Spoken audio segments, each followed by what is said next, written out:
چلا مکان بنایا، زمین میری، مٹیریل میرا، اس کا حساب لا. زندگی میں اتنے سانس دیے تھے، لا اس کا حساب لا. تیرے دنیا کے بادشاہوں کو مانگنے کا حق ہے تو میں تیرا اصلی بادشاہ ہوں، کیا مجھے زندگی کا حساب لینے کا حق نہیں ہے؟ مسلمانوں، اس راہ سے گزرنا. اللہ کے واسطے بات ختم کر رہا ہوں، دوبارہ کہتا ہوں، اللہ کے واسطے اپنی موت کی فکر رکھو، آخرت کی فکر رکھو. یہ دنیا کا نالج، یہ ڈاکٹر بننا، یہ انجینئر بننا، اللہ کا شکر ادا کرو. 2 رکعت نفل نماز پڑھو، کوئی عہدہ مل جائے، آپ کے اچھا پگار اور اچھی تنخواہ مل جائے، بہت اچھی چیز ہے، اللہ کا شکر ادا کرو. مگر یہ دنیا کی نعمتیں کہیں تکبر اور گھمنڈ میں نہ ڈال. یہ سب فنا ہونے والی، ایک دن سب فنا ہو جائے گی. فکر کرو اپنی موت کی، فکر کرو ایمان پر موت کی، فکر کرو کہ اللہ کوئی ہماری جنازے کی نماز میں اللہ کے کسی ولی کو بھیج دے.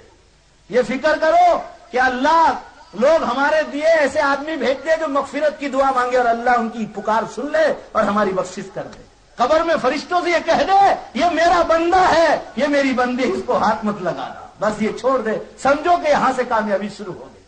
باقی مسلمانوں جو کوئی پکڑا گیا، قرآن میں ہے ان بطش ربک لشدید، تیرے رب کی پکڑ بڑی سخت ہوگی. اگر جو پکڑنے پر آئے گا اللہ کی قسم کوئی چھڑائے گا نہیں، اور جب وہ چھوڑنے پر آئے گا اللہ کی قسم بولو بھائی کوئی پکڑ نہیں سکے گا. اصل پکڑ وہاں کی ہے، اصل چھٹکارا وہاں کا ہے. اللہ تعالیٰ وہاں کی پکڑ سے ہماری حفاظت فرمائے اور اللہ ہم سب کو بغیر حساب و کتاب کے چھوڑ دے اور قیامت کے دن اپنے عرش کے سائے کے نیچے اللہ ہم تمام کو جگہ دے.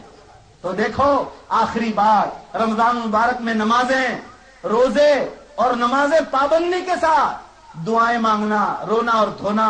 دن میں تھوڑا آرام کر لو، ہر سال کہتا ہوں، پھر یاد دلاتا ہوں، دن میں ادھر ادھر مت نکالو کہ یہ چوراہے پہ بیٹھو، قبرستان میں جا کے بیٹھو ہیں اور وہاں جا کے کیرم بورڈ کھیلو. بعض تو قبرستانوں میں کیرم بورڈ کھولتے ہیں، اللہ اکبر، قبرستان کے بارڈر کے اندر بیٹھ کر کیرم بورڈ رمضان میں.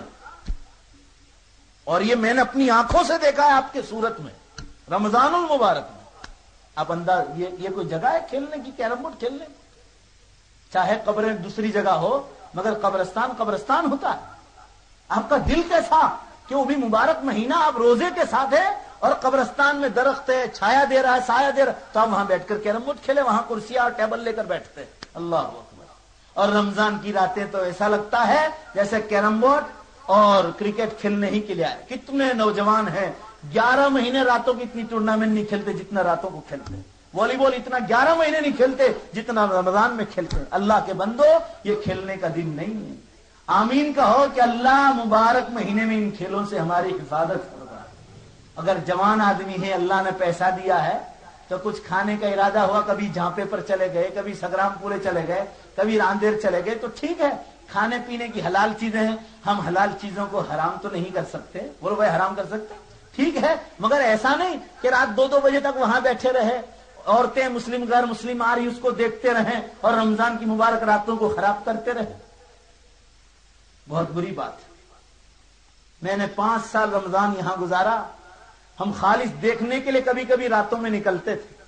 ایسی جگہ آپ ہی کی صورت میں رمضان گزارا جہاں رات کو 2-2 3-3 بجے بیانات ہوتے تھے، رات کو 2-2 بجے، اور پوری مسجد کھچا کھچ بھری رہتی تھی. یہ چمپا مسجد، یہ جامع مسجد آپ کی حاجی عبداللہ بھائی غنی تھے، اللہ اس عبداللہ بھائی غنی اینڈ کمپنی والے کی بخشش فرمائے. اور مجھے رات کو 2 بجے اٹھا کر لے جاتے اور مجھے اپنا وقت پہچاننا پڑتا تھا تو میں جلدی سو جاتا تھا کیونکہ رات کو 2 بجے مجھے تقریر کرنی رہتی تھی. اور پھر تہجد کے لیے کھڑے ہوتے تھے. جنہوں نے کما لیا وہ بے شک کر کے چلے گئے. بولو بھائی گئے نہیں گئے؟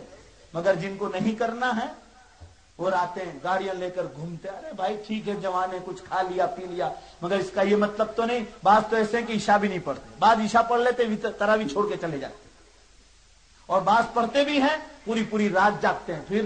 پھر مشکل یہ ہے سب سے بڑی کہ رمضان کے بعد جب آپس میں ملتے ہیں یا دوسرے محلے والوں سے تو پھر تذکرہ کرتے ہیں. ایک صاحب تو مجھے کہنے لگے مولانا ہم تو پوری رات جاگتے تھے. تو دوسرے نے کہا، میں بھی کھڑا تھا وہیں، کہ مولانا اس سے پوچھو نا کیا کرتے تھے؟ تو کہا ٹیچ کرتے تھے پوری رات. اس نے مجھے ایکشن کر کے دکھائی. لو اب یہ کوئی رات گزارنا ہے؟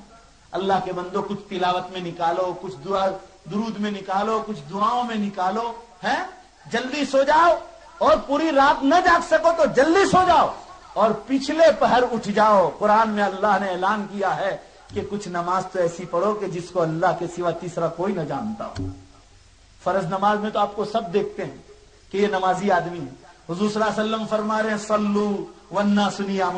کچھ رکعت تو ایسی پڑھ لو کہ ساری دنیا سوئی ہوئی ہو اور تم اللہ کے ساتھ ہو. لوگ سوئے ہو اور تم نماز میں، اور وہ تہجد کی نماز ہے. قرآن پاک میں اللہ نے فرمایا وبالاسحار هم یستغفرون. سحری کے وقت میں وہ اللہ سے گناہوں کی معافی مانگتے ہیں. مسلمانوں، اللہ کے واسطے ان دنوں کو بیکار نہ کرو. پھر دوبارہ جلدی دعا کرا دیتا ہوں، انشاءاللہ کہو، اور ایسی زور سے کہو کہ اللہ راضی ہو جائے کہ ہم انشاءاللہ رمضان کو بیکار نہیں کریں گے. نمازیں، تلاوت، اور اس کے ساتھ ساتھ آنکھوں کی زیناکاری سے بچنا، زبان کی غیبت سے بچنا. کوئی کہے تو اس کی زبان بند کر دو، زبان بند کر دو. ایک شخص مینا کے میدان میں، ہم لوگ احرام کی حالت میں تھے، ایک صاحب کا انتقال ہوا سورت ضلع میں، تو ان کے گھر والوں کا ذکر کرتے کرتے احرام کی حالت میں اس کے گھر والوں کی برائیاں کر رہے تھے. میں نے اس کے منہ پہ ہی ہاتھ رکھ دیا کہ اللہ کے واسطے یہ حج کا زمانہ ہے، کسی کی برائیاں مت کرو. ہو سکے تو اس کی زبان پہ ہاتھ ہی رکھ دو اور اس مجلس سے ہٹ جاؤ. رمضان مبارک میں جتنا گناہوں سے بچو گے اللہ اس دل کو پاک کر دے گا، اور جتنا رمضان میں پابندی کرو گے رمضان کے بعد اللہ تمہیں گناہ چھوڑنے کی توفیق دے گا. مگر جب رمضان ہی میں گناہ نہیں چھوڑیں گے تو بعد میں کبھی نہیں چھوڑ سکتے. رمضان ہی میں نماز کے پابند نہیں بنے، تلاوت کے پابند نہیں، رمضان کے بعد آپ کبھی بھی پابند نہیں بن سکے. اللہ ہم سب کو توفیق عطا فرمائے. تو یہ چند باتیں میں نے آپ حضرات کے سامنے کہی. ایسا نہ ہو کہ مبارک مہینہ غفلتوں کے ساتھ نکل جائے. کچھ چیزیں ماں بہنوں کے ساتھ بھی، اور افطار سے پہلے ذرا جم کر دعائیں مانگو، رو رو کر دعائیں مانگو. افطار سے پہلے اور تہجد میں یہ خاص وقت ہے رونے کا. اور ماں بہنوں سے عاجزانہ درخواست اور ریکویسٹ کرتا ہوں کہ اپنے گھر والوں کا کھانا پکانا 15 منٹ پہلے بند کر دو. آپ وضو سے فارغ ہو جاؤ یا وضو کی حالت میں ہو تو چولہا بند کر کے کم از کم 10 منٹ اللہ کے سامنے دعا مانگو. بعض عورتیں پوچھتی ہیں مولانا دعا تو مانگنا نہیں آتا ہے. تو میں کہا کرتا ہوں کہ دوسری ساری ایکٹنگ کہاں سے سیکھ کر لائی. گجراتی میں دعا مانگو، اردو میں مانگو. قرآن میں ہے کہ دنیا میں انسانوں کو جتنی زبانیں دی ہے وہ سب اللہ نے دی ہیں. بولو بھائی دی نہیں دی؟ فرمایا قرآن میں واختلاف السنتکم، جتنی زبانیں اللہ نے تم کو دی ہے بولنے کی لائن سے، اللہ فرما رہے ان سب کو میں جانتا ہوں. جس زبان میں دعا مانگو گے وہ جانتا ہے. ہر زبان کو اللہ جانتا ہے. دعائیں مانگو. لہذا ماں بہنوں سے بھی درخواست کرتا ہوں اپنا چولہا بند کر کے 10-15 منٹ دعا میں لگ جاؤ. فقیر کھڑا ہوگا تو تیرے نام سے 10 روپیہ کوئی ایصال ثواب کرنے کے لیے تیار نہیں ہوگا. یہ تیرے دوست احباب کا حال ہے، یہ تیری سہیلیوں کا حال ہے. اور قیامت تک تو قبر سے گردن نکال نہیں سکے گا. اور جیسا دنیا میں کیا ہوگا ویسا بھگتے گا، اور ایسا بھگتے گا کہ دنیا میں سے تو پولیس بھی چھوڑ دے، حکومت چھوڑ دے. آپ اگر سچے مجرم بھی ہیں اور حکومت کو پروف نہ ملا تو آپ کو چھوڑ دے گی، سپریم کورٹ بھی چھوڑ دے گی. بولو بھائی سب مل کر چھوڑے گی نہیں چھوڑے گی؟ چاہے آپ سچے گنہگار ہیں مگر پروف نہیں ملا تو آپ کو چھوڑ دے گی. ایک قانون بتلا رہا ہوں دنیا کا، مگر اللہ فرما رہے مجھے کسی پروف کی اور ڈاکیومنٹس کی ضرورت نہیں ہے. میں خود گواہ ہوں اس بات کا کہ کس نے کیا کیا کیا. تم تو مخلوق ہو میری، میں تو تمہارا خالق و مالک ہوں.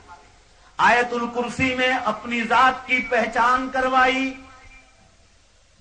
میں ہمیشہ کہا کرتا ہوں مسلمان مردوں اور عورتوں صبح اور شام ایک مرتبہ گھر میں آیت الکرسی پڑھ لو، انشاءاللہ جن اور شیطان کا وسوسہ اور خیال تک دلوں میں نہیں آئے.